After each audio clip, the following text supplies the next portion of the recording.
매일 묵상의 집 누가복음 24장 13절에서 35절.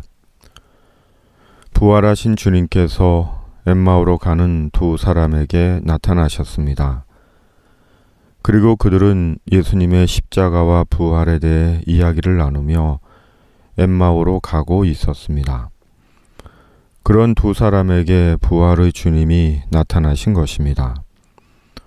그런데 그들은 부활의 주님을 알아보지 못했습니다. 그리고 부활의 주님께 타박하듯 주님에 대한 일을 말해 주었습니다. 그 한 사람인 글로바라 하는 자가 대답하여 이르되, 당신이 예루살렘에 체류하면서도 요즘 거기서 된 일을 혼자만 알지 못하느냐. 예수님의 십자가 사건은 온 예루살렘과 유대 전역에 알려진 큰 뉴스거리였습니다.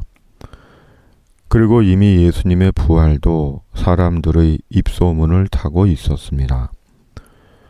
아마 예수 시신 도난 사건으로 대서특필되었을지도 모릅니다. 그런데 당신은 예루살렘에 있으면서도 이런 큰 뉴스를 몰랐단 말이냐고 부활의 주님께 나무라듯 핀잔을 준 것입니다. 세상을 살아가는 사람들은 뉴스를 듣습니다. 뉴스를 듣고 또한 소문을 듣습니다.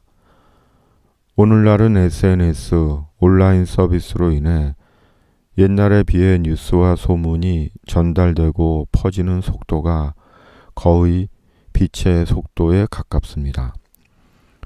방금 일어난 일들이 몇 시간 만에 뉴스가 되고 때론 실시간 중계가 되기도 하는 시대입니다. 그리고 그 뉴스나 소문 중에는 가짜 뉴스나 거짓 소문도 적지 않습니다. 예수님은 바로 뉴스도 안 듣고 소문도 못 듣는 이 시대의 사람이 아닌 것으로 취급을 받은 것입니다. 그런데 실은 이보다 더 중요한 것이 있습니다. 바로 엠마오로 가던 두 사람은 어째서 부활하신 예수님을 알아보지 못했을까요? 두 사람은 분명 예수님 생전에 예수님과 함께 했던 제자가 분명한데 어떻게 부활하신 주님을 알아보지 못한 것일까요?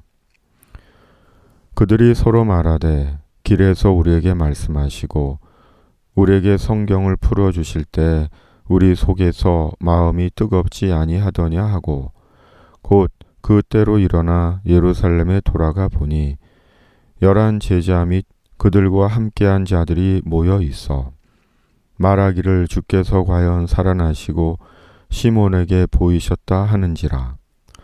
두 사람도 길에서 된 일과 예수께서 떡을 떼심으로 자기들에게 알려지신 것을 말하더라. 엠마오로 가던 두 제자가 부활하신 주님을 알아보지 못한 것은 이미 그들 마음속에 슬픔과 절망보다 크게 예수님 생전의 부활에 대한 예수님의 말씀을 믿지 못했기 때문인지 모릅니다. 부활에 대한 예수님의 말씀을 이미 부정하고 부활은 있을 수 없다고 단정하고 있었기 때문인지 모릅니다. 우리는 직접 부활의 주님을 본 적이 없습니다. 어쩌면 앞으로도 부활의 주님을 직접 못 볼지도 모릅니다. 그럼에도 우리는 매일 부활하여 살아계신 주님을 만납니다. 바로 말씀에서 부활하여 살아계신 주님을 만나고 주님을 보고 주님께 듣습니다. 왜냐하면 부활하여 살아계신 주님은 말씀이시기 때문입니다. 그리스도가 이런 고난을 받고 자기의 영광에 들어가야 할 것이 아니냐 하시고 이에 모세와 모든 선지자의 글로 시작하여 모든 성경에 쓴 바 자기에 관한 것을 자세히 설명하시니라. 주님, 말씀에서 부활하신 주님을 만나고 살아계신 주님을 보고 생명의 주님께 듣는 말씀의 부활절입니다. 말씀 안에서 매일이 부활절이 되게 하여 주시옵소서.